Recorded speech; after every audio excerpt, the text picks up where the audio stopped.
Can you tell us how you got into social media in the first place? It was fully an accident. And when I was at the outline, as most 21-year-olds, you block your boss.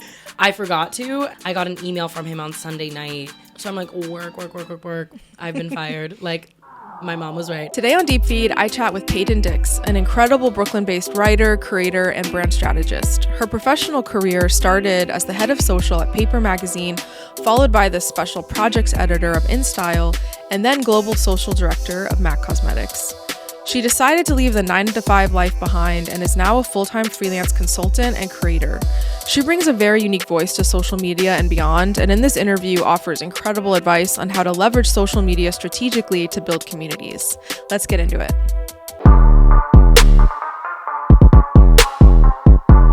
Hi, Peyton. Hi, Winter. Welcome to Deep Feed. Thanks for having me. Yeah, I would like to start with kind of going back to the beginning of your career. You've had a really impressive career, both on the media side and on the brand side. So can you tell us how you got into social media in the first place? Yeah, it was fully an accident. I feel like that's something that I like to drive home, and we'll, I'm sure, dive into this as we get further into this conversation. But I was working in editorial, so post-grad, was doing a few internships, and then had landed at the outline specifically. And when I was at the outline, as most 21-year-olds, I can't fully remember how old I was at the time, you block your boss. You block your boss. That's what you do. You don't, but it's, it was a small team. It was a, startup. So it was an intimate team, and my CEO followed me on Instagram. And I thought, that's sweet, but I'm going to mute you from my stories. Love this for us. But I forgot to. And it was at a peak point of when I was using Instagram to just narrate my life. Oversharing is literally my love language. And I'm working on that. And we'll come back to it. But I was just, kind of talking through my weekend and adding my little addendums on pop culture and how I felt. And I got an email from him on Sunday night that said, which of course, already I'm shaking. Let's talk about social media when you get it on Monday. So I'm work. I've been fired. My mom was right. But turned out I came in on Monday, trembling, throwing up, shaking. And he was like, I love your voice. You are silly and fun. I feel like that energy would work really well on our, integrated into our social. And I got to work with so many amazing people at the outline, so many great mentors there. And I ended up kind of bridging this incredible gap that I think has tapped into the rest of my career, which is basically this bridge between being a writer and then also creating for, yes, social, but in general, the digital landscape.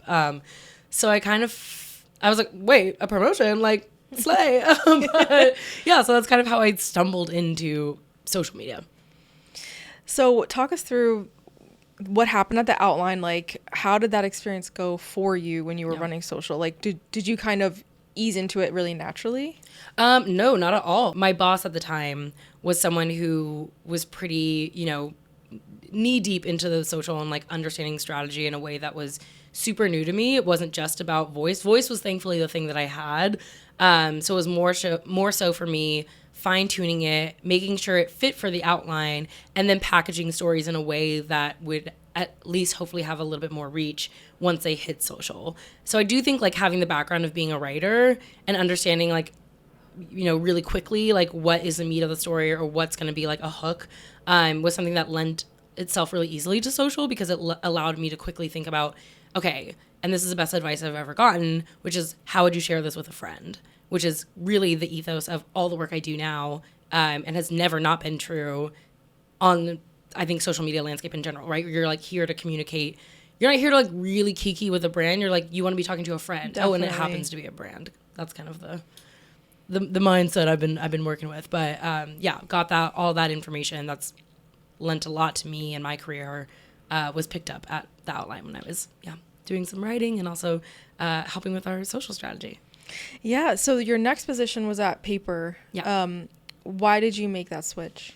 Well, I had interned at Paper actually before, and just had so much fun there and got a lot of freedom to tell stories that not only were, yes, stories I wanted to be telling and like were almost always felt like an exciting assignment. It felt like stories that I saw myself in. And that was like the main draw. That's really what kept me at paper, is being like, oh, I can tell stories for people who look like me, specifically Black and brown and queer people. Like, where in media are we seeing that? And like, yes, mostly in independent media, and there have been shifts, but interning there was truly like remarkable in the things that I got to do. Like, I got to interview Erykah Badu when I was, wow. It was an unpaid internship. I'll just say that. Let's all, you know what I mean? It was, okay, I'm saying everything I need to say there. But I did get like the opportunities to do so much. That being said, going back felt just like a natural progression. My boss at the time was moving up in his ranks and was like, I was thinking about you. You know, I think relationships are so important. And, you know, it's not only Nepo babies that need to milk the system, like we can too. Oh, I wish I would be a sickening Nepo baby. I wish I was a Nepo baby. But, you know, what I do have is like relationships that mean a lot to me, and I foster them with so much care in the way that I was yes, I was doing the work and I was good at the job, but I also feel like the trust and relationship I built with my boss at the time is what had him basically call me back to come to paper full time. Yeah. So yeah. That's amazing. What was your position at the beginning at paper? I think it was like social media editor. Eventually became head of social, but it was, you know, pretty, I would say it's independent media. So it is a lot of jobs in one. And it was just me and my boss at that time. But went from, you know, intern, social media editor, and eventually to paper's head of social. Yeah, I remember actually distinctly. I've always been a fan of paper, but I remember when you came onto the team and I noticed a difference in the voice Thanks. And the content, and I was like, who is this? You know? And sometimes like derogatory. They're like, who the fuck? No, it was really impressive. And I think, you know, I watched the following grow. I think you like tripled the engagement rate. So how? Wow. Yeah. Well, it was uphill battle. Let's say that. I think even before I get into engagement, I think it's vital to recognize that it wasn't even at paper, like even like a cool indie, like queer centered publication. I was getting in trouble down boots. Like I was like constantly called to the principal's office being like, Peyton, like, we can't just say everything we want to say. And I'm like, well, what if we did? But, you know, I think it maybe is a personality trait, maybe a personality flaw, but like I kind of really quickly was like, I'm going to just like talk as if it's my social. And I know that that's not, I have like, you know, an asterisk about that now as not a 22-year-old. And I think age won't be disclosed. No, I do feel like that drive at that time made me feel like I've seen how this resonates when I post on my social, which I kind of honestly used as a testing ground for paper. I'm like, our demographic is pretty much the same in terms of who is following me and who I'm speaking to is very similar to the people that we tap into, or at least want to be tapping into when I was at paper. So I felt like there was such a safety net around the voice, and it was so focused on like basically regurgitating the magazine when I was like, this is an entirely new medium and platform, and no one was treating social. Like I really don't mean to toot my own horn. No, I do. Toot. No one was, toot. No one was speaking on social in the way that was like colloquial, you know, I think especially being a Black queer woman. And if we always trace back about language and how deeply tied it is to queer culture, to Black trans femmes specifically, like that is so innate into the voice that I have, the way I communicate. And I've gotten to bring that to the places I've worked and see that that is a voice that's resonating with people because they feel like they're communicating with a homie, with a new friend, with someone that they want to maybe get to know with. And it happens to be under, you know, at Paper Magazine. So I think, you know, I was able to kind of use that, and then thankfully it worked and was resonating. So I had, I mean, the blessing and curse of working in social is you have numbers attached to all of your work. So I was pulling up assets being like, well, this has 40,000 likes on it, and this thing has 5,000. So like maybe something about this is working. And like my boss, who was like, we were both Tauruses, so we're both kind of like we're good to buck up against each other, was like, all right, like here's the guardrail, like loosen the guardrails, here they are, like go play. And like once I got afforded that trust, which was super important for me to, again, relationship build, to be like, let me cook, let me see what I can come up with. And it just really changed the way that our audience engaged with us. That comment was something we got all the time, being like, Yeah. who is this? Like, what, I hate the comment, like, what intern is running this, and not to ever negate. That needs to die. Yeah, needs to die. Interns do incredible work. Interns are so integral and important to any workplace, but it is obviously said in a way to diminish the work of social media editors, which is a very hard, esteemed job. But yeah, I think it was something that, like, I got to, once I had the room to play, I got to test and learn in a way that was truly, honestly, throwing a bunch of shit at the wall, seeing what sticks, and then, like, keep formatting and building strategy around play, honestly, is really what I did, if we're being totally transparent. Like, yeah, well, I'm curious, when you have a content business, like a publication, but this could be for anyone, like writers, bloggers, like, was the goal to drive traffic to the website, or was the goal to just really build that following on Instagram? Yeah. Or TikTok, or whatever platform? Honestly, both. Like, I think, when I was at InStyle, the drive was to .com, like, to make sure we're getting clicks to feed. And that was something that, once I knew that, my strategy changed. Like, I'm working in an establishment being like, you also have to tell me what your goals are here. And that's still also the way I communicate when I'm working with clients, is like, we have to figure out our goals together. For paper, it ended up being, frankly, like, our engagement was just so massive that it almost didn't even matter sometimes if it drove back, because our social numbers felt like they were astronomical. So it was, and it's honestly like, and I don't want to say it's just me, because Taylor Roberts, who I will sing her praises forever, who I was, hired at Paper, who truly kept up and even created, so I don't want to say just kept up, but created such a specific voice and strategy around the work that she did and what she was able to continue to do, I think was just so, it just almost became its own monster, its own thing, because it grew so fast. Versus InStyle, there was a little bit more of a call to .com, and that was a little bit more of, clicks were a little bit more of the, I guess, main squeeze there, versus Paper. Yeah. That makes sense. Every business is going to be different with goals. So what prompted you to leave Paper, and tell us about your position at InStyle? Yeah, it was really hard for me to leave Paper. I had a few offers multiple times of different editorial teams, and I just was like, I don't know if I'll be able to tell these kinds of stories in different spaces. So I held off for a bit.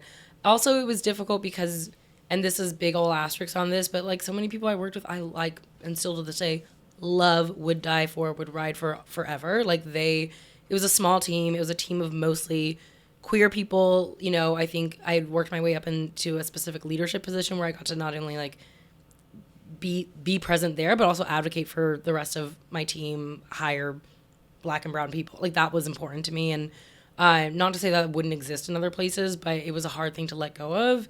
And when you have a first big job, it feels like your whole world. It's hard to see outside of the walls of that. But I wanted more money. I wanted more benefits. I was like, I'm about to be off my parents' health insurance. I'm like, but I, was just like, there are basic needs that I think everyone comes to at a point in their career where they're like, especially in your early mid-20s, of like, okay, well, what are my next steps? I've been here for a few years now. What's next for me? And I did think I had an immediate love connection with Laura Brown, who's at the time the editor-in-chief of InStyle, where there wasn't even a position open for me there technically. We just hit it off in the DMs, and that blossomed. Like, again, relationships are so important, and then I mean that in a reciprocal way. Like, you got to feel it too. And we ended up just meeting, and I felt so respected by her. I felt so, I knew I was young, but she was like, oh, like, I just felt like she believed in me and she trusted me almost immediately.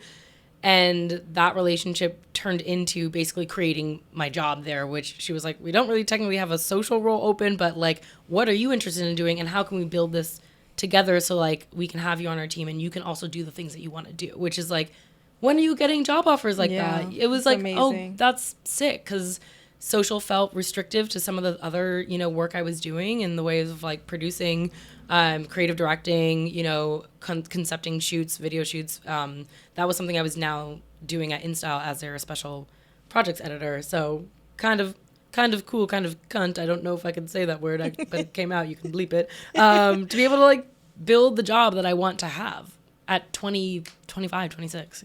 Yeah. That's incredible. I think I read, and correct me if I'm wrong, your first day was at the Golden Globes. Yeah. What was that Talk like? about cunt. No, Yeah. like, sorry, I really will stop saying cunt. I said it again. Yeah, it was honestly incredible. Like, I think I'm not a slow starter. I like to get my feet in. I get my feet in. Is that whatever? I was really, I think I needed to start that way. I think I needed to have the kickoff of this new chapter in a way that felt like a bang to me. You know, I start how you want to finish. I wanted to be like the most excited. And it was definitely chaotic, but like the first day of my job, I'm taking a video backstage where Snoop Dogg is smoking a blunt and Martha Stewart is like eating a cupcake in the corner. Like, how is this real? Like, it was like, no, this is my people. I'm safe here. This is my safe space. Like, it was great. It was fantastic to also see, in that space, Laura having her support felt so much more tangible and manifested in the way that like she would bring me into rooms, and not in a way that was like belittling me, or she like threw me into rooms being like, you're gonna want to know her, she does great work. And it was like very empowering for me as a young person to feel so big, and I think especially as a Black queer woman, I have the tendency to make myself feel small. And yeah, it was a sickening first day. I have not had a first day like that since, but yeah. Yeah. Well, on LinkedIn, you talk about how part of your job as special projects editor was really synthesizing that brand voice across digital, print, video, social. Yeah. What was your approach to that? And like, what does that entail? Yeah. So it's time we bring up my Libra moon. Let's talk about my Libra moon. You're like, it's not that kind of podcast, girl. But I feel like, you know, child of divorce, Libra moon. I'm very good at kind of playing, like, let's kumbaya, right? We're gonna do that. And I think something that's, I've actually seen every single place I've worked, so it's not even specific to InStyle, and it's not even specific to editorial, is that there's always kind of just silos and divisions that naturally start to exist within teams. And part of my job, which was, again, very difficult, but a blessing, was, you know, I was working so closely with the video team, the print team, the digital team, and leading the social team. So that was a lot, for sure. It was a lot. But I learned so much, and it ended up being, you know, a little bit overwhelming, but I learned so much by being able to make sure the things that we're creating can seamlessly blend. And I think working in social, you quite literally can see the layout of how things are. You know, you're posting the in story from print, you're posting the cover, you're posting, you know, social news for the day, you're posting maybe a digital feature, and you're seeing how these things live together, and you're seeing like the way people engage with them and how and respond. And I think it primes you perfectly for actually being able, like, working in social. I always say you can do anything you want after that, because you very normally have to wear a bunch of hats. And with that, I got to be able to work across these teams so that when the final product, whatever it may be, came about, it would all ideally inherently make sense, like, in one home. Was that too metaphorical? No. I don't know. In Yeah. one home. Yeah, so I think that was something that I specialize in, you know, is being able to like bridge that occasional gap that comes up when you're creating content and material for print, for digital, for video, and for social. Like, how do we make that all? You're talking to different people, yes, sometimes, but you can still make it all under the general like brand voice that makes sense. That makes Yeah, I think if we pretend of a scenario where a direct-to-consumer brand came to you and they were a startup and they were like, we need help finding our voice, like not just on social, but like as a brand. Yeah. And like, let's say they were a little bit more like luxury too. Mm-hmm. We know that a lot of the advice is talk like a friend and be casual. Like, how do you think brands that want to be seen as more elevated in some ways can like manage finding that, like, that real connection without being stuffy? Yeah. I know it's a great thing to bring up because I feel like sometimes the knee-jerk reaction is to like talk like you're like Gen Z, like you're not 19, and it's okay, like it's okay to not be 19. And I feel like in order to reach a younger demographic, which a lot of people are, you know, that's the goal, you don't need to like meet them where they're at. Like, you know, I think a lot of young people right now are actually really empowered and really smart and like know when they're kind of being fed BS or trying to be sold something. So I think it's like, one, understanding what cultural moments make sense for your brand to be a part of.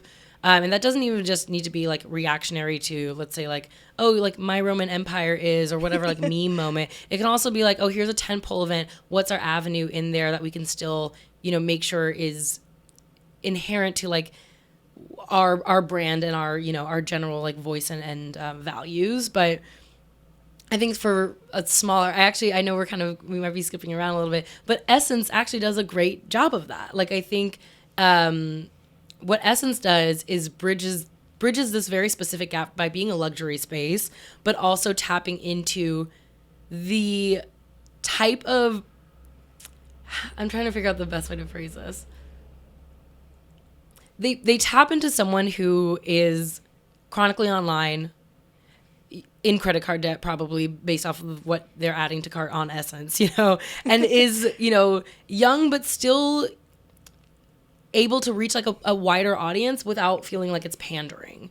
So like tapping into the moments that feel like of course, like the tabby thief moment, like, of course they are perfectly primed for that. You know, I think they had this great Succession and Essence, that demo makes sense. Like, like Essence and Gossip Girl, like, okay, maybe, but like it's kind of a reach. Like, and I'm talking about the new Gossip Girl to be specific. And, you know, I think knowing that like it's okay that you're not going to reach every single person and you can still talk to people in a way that like isn't talking down to them, but like, yeah, I just feel like that, and I'll enter reference here, but when they did that, the ludicrously capacious bag moment, like what's in there? Flats for the subway, and then they made a video and a carousel of that moment, recommending flats, like a big ass bag, and tapping into it was so smart, it was so timely, and it was so easy, and still had their, like, you know, same branding on it. You know, the verbiage was totally in line with the way they would show up and speak about any other topic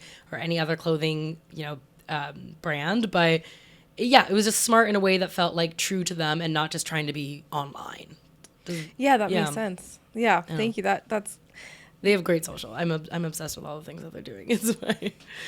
What were some of your favorite projects at InStyle, or anything like specific that you did? My favorite thing that I did at InStyle, I feel like it's, if you know me, then you've definitely seen it, because I wouldn't shut up about it. I had been pitching Megan Fox for yes years. Like, at Paper, I was pitching her and no one was interested, which is so ironic because it makes the most sense for Paper. And I had pitched her at Paper, and I had pitched her multiple times, and it got to a point, I'm just so proud of this, because I feel like when I say I worked tirelessly to get her, she had not done shoots or interviews this was before she then did 20 shoots and interviews, but we were the first to bring her back on the map, and I'm happily dying on that hill. I called her. I got in touch with her management, and they were like, she's like kind of caged, like, I don't know, she hasn't done a shoot in a while, would like have to be really specific, like, you know, her shoots have been, and true, so iconic. And I was like, well, let me talk to her. Like, I was like, get Megan on the phone, as if I can demand that, like, a little, like, but it worked. And I got her on the phone, and I was like, listen, like, we want this to be like as collaborative as possible. Like, we want you to feel comfortable. Like, this is a relationship. Like, the thing that we want to create with you is a moment like that involves you too. Like, you are very much as part of this as much as we are. So a few calls, a bunch of emails, a lot of time, and a lot of, honestly, like, finessing budget, because I technically didn't have the budget to produce this just on my own. I had to be like, okay, let me bring this to the video team, because I think if we have a video element of it, of course we have to shoot video with Megan Fox. And that was really fun too, getting to like put the questions together and like the memorabilia for that interview. But I was literally like playing like, okay, if we can get this money from the video team, and I got this, and I have this budget in my social budget, okay, and then maybe if we can use a digital budget to kind of like, that's how I was operating to make this work. I was like, it's gonna be big, it's gonna be a moment. Got my friend who I had met when, I think on an earlier shoot for InStyle for Kristen Stewart. I mean, that was a fantastic shoot too, but for another reason. But she had worked with the print team before. She had not worked with the digital team before. So it was different budgets, and I was like, it's gonna be a moment. I want you to be a part of it. And we had always hit it off, and then she blew it out of the park. The styling was fantastic.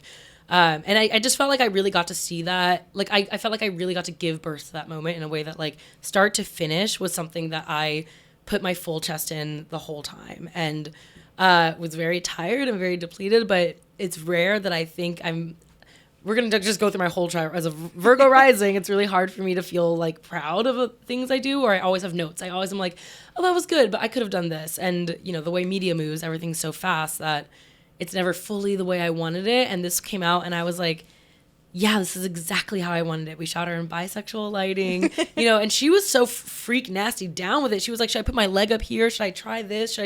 She was so easy to work with, so cool, such an easy breezy time. And like, yeah, I just felt like it was something that I got to touch all pieces of, and I got to build a lot of trust with all the teams I worked with to make it happen. But yeah, if you haven't seen it, I highly recommend looking it up. It was very good. Yeah, it's amazing. Yeah, thanks.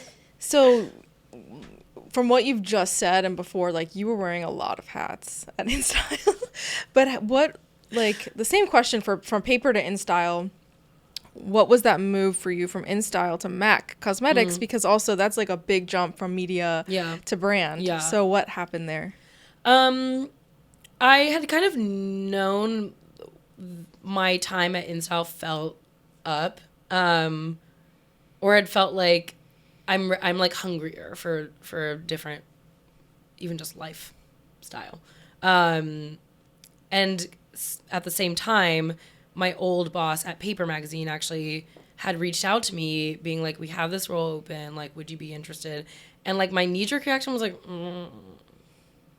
no. I wasn't really into beauty in that way.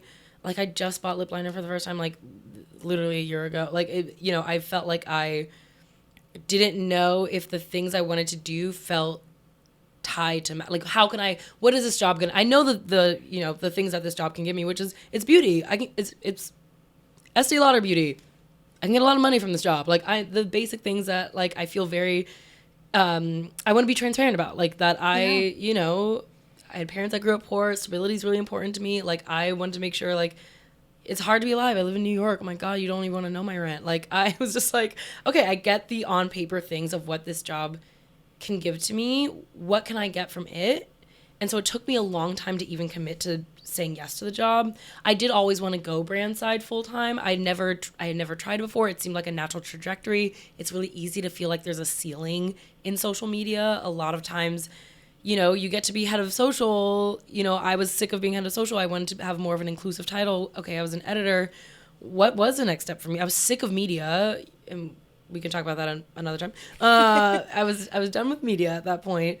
And so it felt like a natural next step. And when I really slept with it, sat on it, made literal charts of like pros, cons, like, what I could do with it, I felt like, okay, let me see what's possible here. And it is something that I had wanted to do. And I had the support of the person hiring me, who was my old boss at Paper.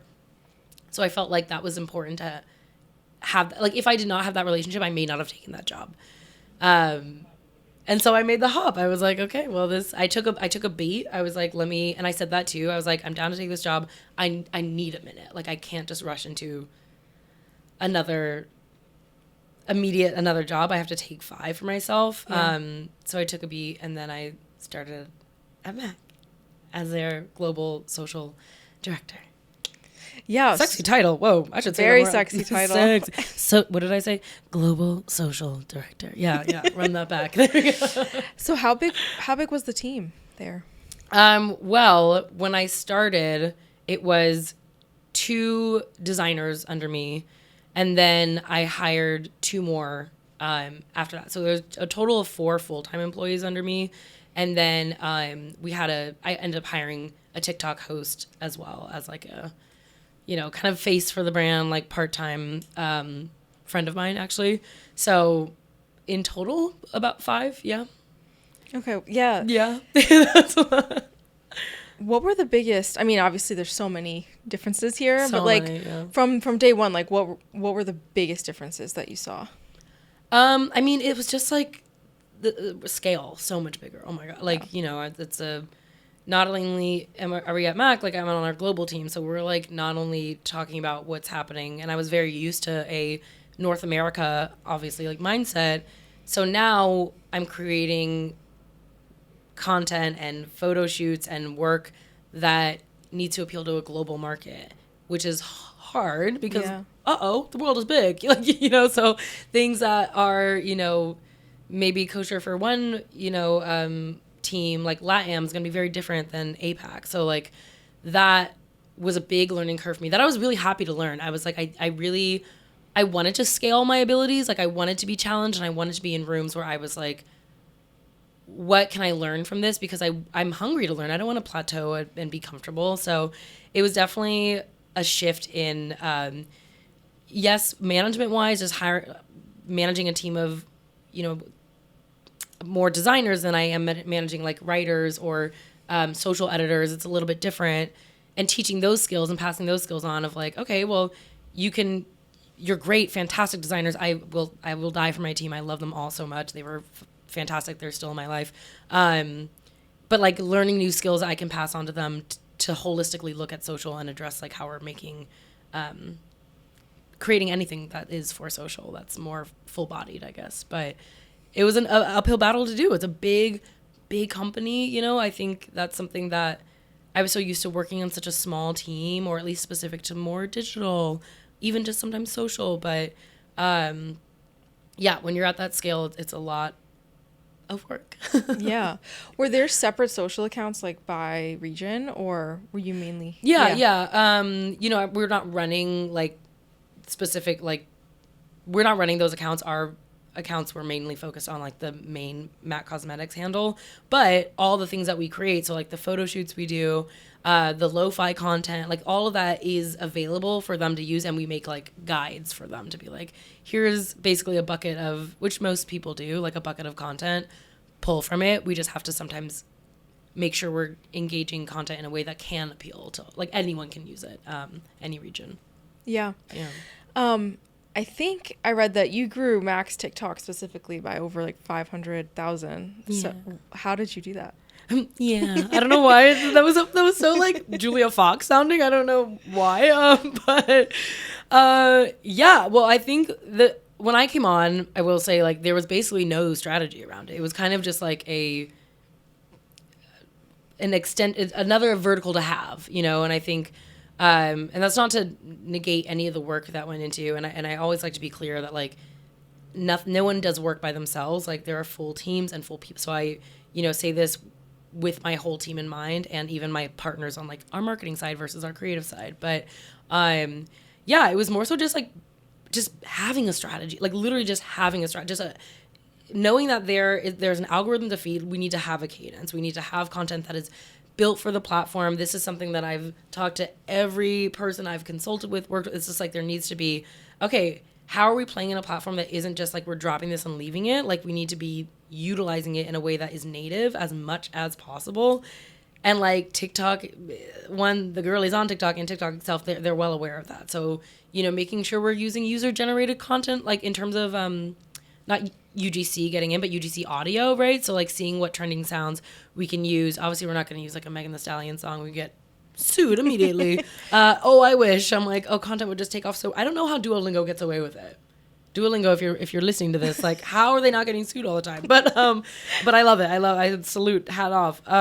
But we were just like, okay, we're not leaning into all the things that make TikTok great. Like, what is our hashtag strategy? How much are we posting? When are we posting? Like, are we paying attention to like who is online and when? And you know, those things it just didn't exist. I also brought on a TikTok host specifically, and we did that. I did that at InStyle too. You know, when we were asked to, you know, ramp up our TikTok and have, I was like so underwater and so stressed out, and so was my team. So I was like, I need another person, and that's how we got a TikTok host for InStyle was being like, we need someone to help out. And so the video team was like, okay, let's link and build and hire someone in here that we can just work with. And that was a fantastic solution. So I pulled from what I learned there, got in my friend's little sister, who's the best. And I just was like, you're so funny. You're so smart.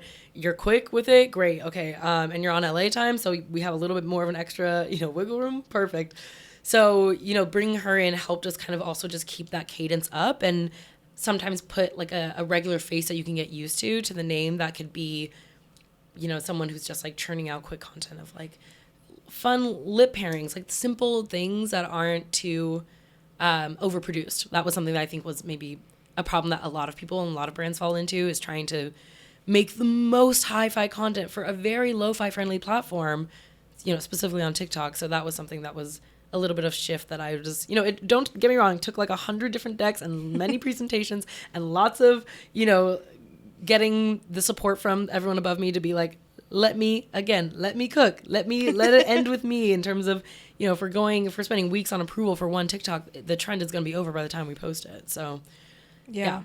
Autonomy is always really important working in social, I will say.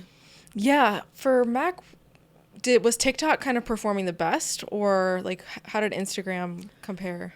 I mean, there was already that huge following on Mac social. That was something that like wasn't I'm not going to take credit for. That already existed. It was a huge following. But it was interesting because we were just noticing, as anyone was noticing at the time, that Instagram's algorithm was constantly changing. And yes, okay, Reels. So now we're moving to TikTok, where there's a little less constant algorithm changes. And also just, we've seen, we as a collective society have seen what's possible on TikTok in terms of, especially now moving into a place where we have TikTok Shop, which is like on its way to be the new Amazon in so many ways. I mean, it's always been a commerce platform at its core. It's just now more clear about it. And I think that there's like a huge opportunity, especially for smaller brands, to lean into TikTok as a platform that's now a conversion platform, not just a more clear conversion platform. Before it was in a way that like a video would go viral. Your favorite influencer posts this thing, you see the reaction of how this lip stain looks on her, or like how long it lasts during the day, and then you add to cart. But now there's like a direct way to link exactly that to it that benefits both the brand and now the creator as well. I totally went on a diatribe. I went all over the place with that answer, but it was our priority was definitely TikTok in terms of making sure we're ramping it up and building it and not losing steam there, because Instagram, we already had such a great engagement. We already had such a massive following for most, legacy beauty brands. So it was more so like keeping the wheels turning there and keeping on our toes, but then like really making sure we're innovating and doing, being mindful, a little bit more mindful about the space on TikTok. Yeah. Was content from TikTok like cross-posted as Reels, or was everything separate? Most of it was. Yeah. I think like, if we had content from an event or from an influencer we work with, most of the time it's living on both of those, just because of the algorithm, just because love my girlies at Instagram, but just because Instagram wants to be TikTok. And so, we're now moving into Reels. I love a Reel. Don't get me wrong. I have fun with a Reel, but just because we know videos now obviously performing much more there and getting more eyes in certain ways. It was definitely something that we were now thinking of, like, okay, we can treat these a little bit more similarly than we would before. Yeah, that makes sense. You mentioned creators before. I'm curious, like, does Mac, I mean, we see Mac working with a lot of creators, but like, what was working in terms of creators versus influencers, and and UGC, and like, what do you think about how Mac, but also like direct to consumer brands in general, can like partner with creators? Full disclosure, I don't know if I can answer some of the parts about Mac in detail. That's okay. But that just as like an addendum. I can like more vaguely talk about like working with creators and when that's about. I think to what I was saying earlier, there is now more of a power balance, I think, between yes, influencers and brands, but also your everyday creator, like someone who you don't have to have 1 million followers or be like Meredith Duxbury. I actually don't even know if that's how you say her name. All respect to her. I don't even follow her like that. But, you don't have to have this massive following to be able to talk about a beauty brand. Like, I always love thinking about, I wish I could remember that brand, but that one, like, mom in the middle of nowhere who just made a video and was just showing her eye bags before and after in real time using this like eye concealer or something like that. And it was bonkers. I've never said that word before, but I love it, leaning into it. The way that the engagement took off, the way that it sold out everywhere. And this was a random mom in the middle of wherever she was. It wasn't someone that needed to be a 22-year-old, like, teeny white bopper just being like, hi, girlies. It didn't have to be that. And it doesn't have to be that anymore. And in fact, I feel like there's a move away from it. So I now feel like we're at a point where anyone has the opportunity to be an influencer, and brands can work with that in a way that is really cool to be like on the up and up with it with an influencer. I will say getting to cast Hal Batty in our holiday campaign, I fought for my good sis. I was like, I need her in here. She wasn't huge on TikTok, but her engagement was really great. And it was such a moment to give this like iconic young trans girl this cute little sexy, big sexy, global campaign. And then the next year, her handle's Aaliyah Interlude. She was perfect for this campaign that just came out that I had cast her, or like asked for her to be part of the cast for, with Mac, in a way that I love to remind people, and I love to remind specifically creators this. You never know who's following you, and you never know like what's going to turn into a moment. Like, I mean, I didn't by any means she did all the work. She's huge. She's fantastic. She's got other, editorial moments and stuff like that. I just was like, I want to grow with you. And it's really cool to grow with an influencer versus just like pay a bunch of money to this one big influencer for one post, versus how can we like kiki and keep this up and like grow together when you notice someone's engagement naturally building. Like, you want to be a part of that ride. I don't know. That's my word of advice for both brands and influencers. Yeah, no, that's fantastic. So how do you feel, like, let's talk direct to consumer, and specifically direct to consumer brands can stand out right now? Like, where are the biggest opportunities? Yeah, I mean, I think TikTok is a great place right now for a lot of specifically like younger brands, younger direct-to-consumer brands. I feel like that, especially with obviously the emergence of TikTok Shop, I do think that there's a huge opportunity to lean into this very new medium in so many ways. I know right now, honestly, Instagram feels like Facebook at this point. Hopefully that changes again. But, not to say it's not important to have an Instagram. I think, we're not going to not be on Instagram. But in terms of social, I do think that's never Twitter. Oh my God. I don't even know what's going on with her. Put her in her grave. It's that's a whole other beast. But I do think that there's a lot of opportunity specifically on TikTok for a lot of young companies to really invest in not only who their community is there, how they show up, and like going back to what I was, saying in the beginning of this, like playing. Like, TikTok is a fantastic place to play, because most of the time, the thing you spent the least amount of time on to like showcase X product is the thing that's going to get the most amount of views. And unfortunately, the thing you spend the most amount of time on is going to be like, and here's 10 likes, like, best of luck. But yeah, lots of place to play there. Yeah, you mentioned Loving Essence in their social before. What other brands do you feel are killing it on social right now? Milwaukee Public Library, for sure, which I know is not a brand.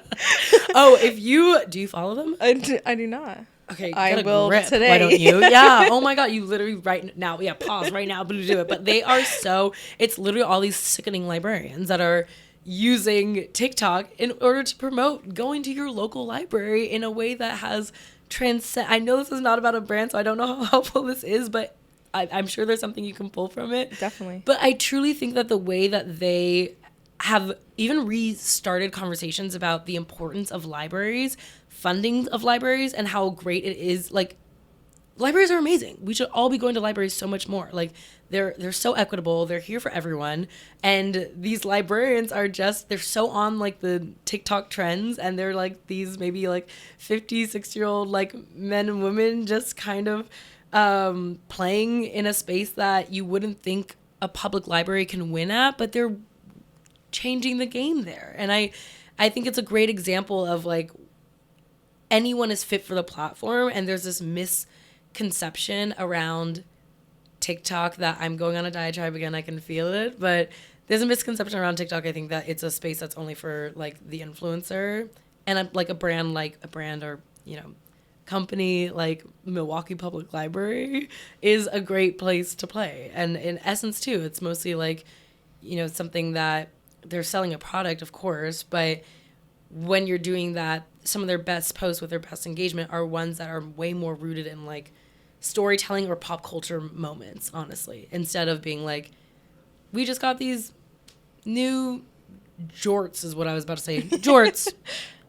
We got these new jorts in. But like, you know, they're not pushing just jeans to push jeans. They're like pushing a story that's built around it, which I think creates so much more of a community and so much better engagement around a product, which is important because at the end of the day, I think you want to elicit a feeling, not just a checkout, you know? Yes, that's really well said. So you left Mac, and you're totally freelance now. Yeah. How's that going? Fucking great. Oh my God. Yeah. My friend was like, if Peyton's going to do anything, it's quit a job. And I said, tell everyone no. Period. But yeah, it's been really good. It's been a really healthy transition for not just my relationship to work, but the things that I now get to do. And, you know, I feel coming from working in beauty, it felt important to me to get back to things that really pushed me, which was caring about the people that reflect my experience. So women, queer people, Black and brown people, while still like having fun on the internet. And I feel like a full-time job limited me to the things that I got to do. And now I get to just play all day and call it my job. It's crazy. It's so much fun. Yeah. What kind of, like, what are your freelance services right now if someone wanted to hire you? Yeah. A bunch of stuff. I actually feel like, again, it goes back to working in social. I have like a weird little brain where I'm like, most of the time I'm like, here's a charcuterie board of the things that I can do. I'll tell you what I really like to do. And then you tell me, like, most of my conversations have been like, this is what you can do. Where do you feel like the biggest need is? And like, where can we solve on a scope that makes the most sense for whatever timeline we're on? So, you know, it's a range of, if it's copywriting, if it's just like brand consulting or helping build or rebuild like brand Bibles for people. So like, okay, you kind of don't really know what maybe your voice is if you're talking to. Okay, let's figure that out together and like, let's build a home for that to live in. And, you know, I'm still writing too as well. It's always going to be something I care about in terms of, you know, I just wrote an article for The Strategist about a brown pen that changed my life, and I'm not kidding. I read that. I love that. Oh, really? That. Oh, yeah. Thank you. Oh my God. Yeah. Pens matter. Pens matter. Okay, let's have the conversation. And then I've also gotten to do, and this was something that was really hard to navigate when I was, yes, at Mac, but actually less so at Mac and more so editorial, was I get to do a lot of social, fun, branded things for me as a brand. Like I get to do really cool gigs where I'm the center of attention is what I was about to say, but that's something else to unpack. But yeah, I get to do kind of like a lot of consulting work with social brand strategy and creative direction. You know, I still write when I can. And then I also do a lot of work where my face is now attached to it. And I guess like that's a new feeling I'm still settling into, this like weird idea of an influencer, which is not a dirty word, and I would never call it that. A lot of my friends are huge influencers who are fucking fantastic, but I'm still, I think, getting used to what that visibility or title looks like sometimes. But, you know, I'm working on that with my therapist every Tuesday. Yeah. Yeah, it's interesting that you're consulting and you're doing all these things on the brand side, but you are, like you said, an influencer. What advice could you give for brands and influencers, like vice versa, like how to make that relationship the most fruitful and successful for both sides? Yeah. I think it's being really mindful about like, again, like what story do you want to tell here? Like, are you just want someone with a big following to talk about your product? Does it really make sense for them to? Or does it make sense to have someone who may have a smaller following who has a really engaged audience. Like, engagement matters so much more to me than following. I think that's something that I always remind people when I work. I'm like, look at who's commenting, who's sharing, not look at just the followers that they have, because you can have a ton of followers who just aren't even participating in the content that you're making. But for me, I mean, an example was when the Negroni Sbagliato, like with the Prosecco in it, we all remember where we were. Where were you when that dropped? I was on the floor, but I made a video about that, just reacting to that moment because it was horny and I'm gay. And you cut that tension with a knife. And it turned into a brand deal for me. Campari reached out. It was a quick turn thing. I've been on the brand side, so I think if you've been a social media editor, you can probably, if you want to be, you can probably be an influencer. Like, because you have a brain that is so understanding of what it's like to work with influencers or make a moment happen. So my brain was like, yeah, I know you need to move fast. Like, they sent a bartender to actually not even my house because my kitchen was too small. I sent it to my friend's sexy kitchen and filmed a video of me trying a Negroni Sbagliato with Prosecco in it for the first time. And it was a huge moment. Like, it felt so, I was so, normally I'm filled with shame about posting Spawn or I'm like, oh, am I a sellout? Yes, I am. I'm a sellout. Oh my God. That's always going to be true. But I was so proud of this moment because it felt so on brand. It was quick. It was a quick turn. The moment was still hot and fresh. It was before it kind of fizzled out. And it was so, I mean, I normally feel like this word is overused, but it was so authentic. Like, I literally had not tried it before. I was so interested in like what it would even taste like, talking about a specific moment that happened online that I had already built a conversation around. So there was already a group of people that were ready to respond to it. And it was, I think, one of my top performing like branded content videos ever because it was perfectly in line with my voice, my content. They didn't want me to like change who I was for it. It was like actually what you just exactly did, just do it again. It's amazing. Yeah, it was so much fun. And so that was they had reached out to you and you guys fabricated that, like crafted that concept together. Yeah. So would you say that part of what made that successful, like, was them giving you the space to be like yourself creatively? I'm noticing a theme. Are yes. you? Yeah.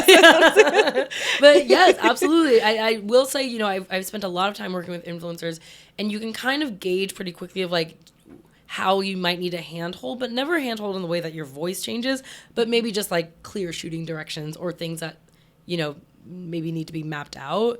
Because the minute you're changing someone's voice, it's like, well, what's the point? Why are you going to them then? If you have to change so much about how they're delivering, an asset to you, that doesn't feel like it makes sense as a partnership, right? But yeah, I think them being like, here's what we need to hit is like, we just need to see the Campari logo front and center. Like, we're going to have our person come help you make it. Other than that, like, it was really chill. And that was something that I felt like made it even more of a successful partnership, was our ability to be like, I trust you, you trust me, now let's make a little quick minute-long video. Yeah. Did they ask for all the raw footage? No, I just edited it myself. Edited it yourself? Yeah. For the creators and influencers listening to, or who are aspiring. Aspire. Yes, hell yeah. In terms of like winning those partnerships, and I know sometimes it's inbound just from you being out there, but like attracting brands to reach out to you, and then once the brand does, like, how can you be ready? Like, do you have packages that you offer, or is everything custom? Like, what is that process? I'll be super honest with you. I'm probably not the best person to answer that question. I've been really, I just love being transparent. I've been really lucky to where the brand partnerships I've done, they've come to me, and that's cool. That's super cool. I feel like, I have a lot of friends who do this much more full time that absolutely have, either reach out to brands, like cold reach out to brands and be like, here's what I do, here's what I'm interested in. Or if you're just, I always if I'm talking about a product, even if it's not like a perfectly, what's it called? Like a perfect review, like even if I have feedback on it, I still tag the brand.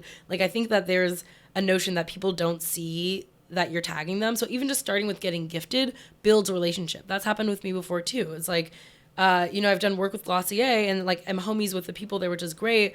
But honestly, like it just started because they like sent me some product, and I've bought Glossier before too. So it's been cool to be able to like build a relationship, try product, speak on the product, and like now have kind of a little bit of a kiki between us. But there definitely, I know, are people that build out, and I probably should now that we're talking about it, like full packages of like, this is what my engagement looks like, here's what my like beats are, and like, that I think is something that is really important to have. I personally don't have it, at least not yet in my career, but I probably should. Maybe this is an accountability call-in, but yeah, I think it's also something I like to think when I'm posting on social. I don't live here too long, but normally within like 3 scrolls, I should be able to be like, I get you. I get what your interests are. I get what okay, all right, this bitch, she's gay. We get that. Oh, she like loves this angle of her face. We get that. Bisexual culture. Oh, here it is. Twilight stuff. I think like if you can really quickly get from a scroll what your interests are, that's something that I do feel like is kind of important to think about when you're building out your brand of what is the immediate thing that people are going to pick up on and understand that you care about. I really like what you're talking about with just, you should be able to kind of get the gist of what a creator's about in just a few scrolls. And that's something I've noticed with creators and influencers who are really successful is they find their thing and they're like really consistent about it. Yeah. What is your thing, you think? Being gay and annoying. I was like, that's not a personality to be gay and annoying. And I'm like, yes, it is. Yeah, I think, well, I'm going to answer that question in kind of an indirect way because I think something that's important to say is milk your shit. If something does well once, keep doing it. Change it a little bit if you need to, if you want to, if it doesn't feel, innate to what you're doing. But some of my most successful, like, series or moments that I've had online have been things that I've just kind of played. Like my mom, I do like my mom guessing. My mom is honestly a part of my content. My mom is honestly the anchor of my content. That girl gets engagement. Your mom is amazing. She's so obsessed iconic. With her. Isn't she the best? She's like, I just feel really, and this is again, like I think people in general are just significantly posting less online. Like people are not posting to grid as much as they were. Like, I feel like there's honestly move away from Instagram specifically to sharing the way we originally did when Instagram launched. But the feeling when I share my mom related content on Instagram, I couldn't care. It could get 1 like. I don't care because I'm watching it it's me, the 1 like being like, look at her go. She's hysterical. And it feels so, my mom and I are very close. And I'm like, oh, what a gift. I get to now share her in this way. And she also is received in a way that she should be, which is so deeply loved.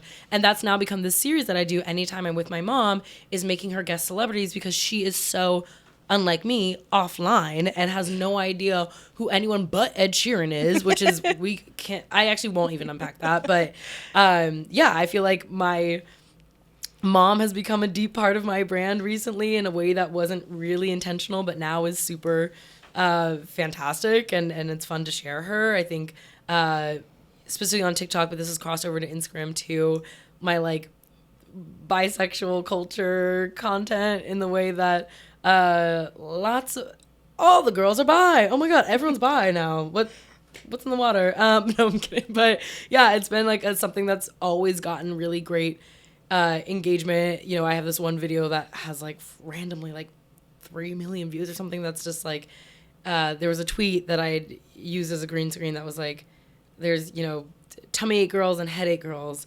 And then, I don't believe in just putting a tweet and responding it. That's just kind of, in my opinion, stealing content. So I was like, well, what's my avenue into this? And I was like, and it's a really funny tweet. I reposted it. And I was like, oh, and if you're both, you're bisexual. And that was like something that felt like, okay, here's my avenue in, it amplifies this person, but like makes it a little bit original and also taps into the thing I care about, which is bisexual culture. I don't know. It's been a really fun ride. Twilight, of course. I'm sorry. I'm that girl. I love your annoying Twilight content. I'm a Twihard till I die. Like literally my ex-girlfriend took me to Forks, Washington for a Twilight festival. Like we're down bad. We're down delirious over here. Team Edward. Anyway, yeah. So I feel like those are, and then like now, not now, always has been, social justice. I feel like in the way that I come from women who were leaders in the Black Panther Party movement. There was no way like I'm going to exist online and not be talking about resistance movements or things. And so I feel like that I do not identify as an activist in that way.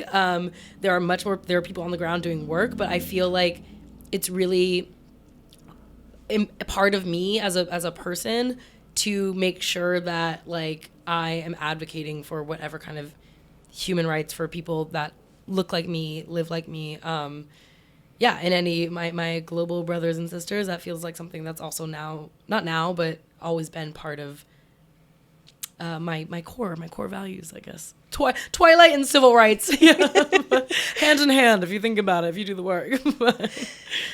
So what's your vision for like your career in the future? Like, where do you see yourself 5-10 years?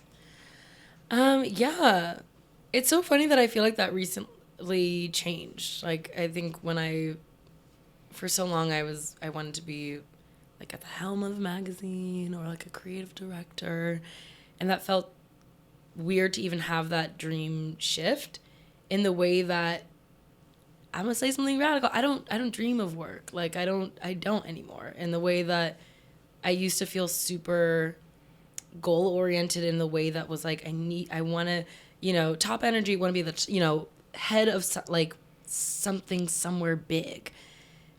And I know I could do that. I like even at Mac I was like I know where I can kind of finesse this puzzle and get to the place that I want to be. But I've just really, again, this might be a different podcast, but I've really reshaped the way that I think about labor and my time in a capitalist system.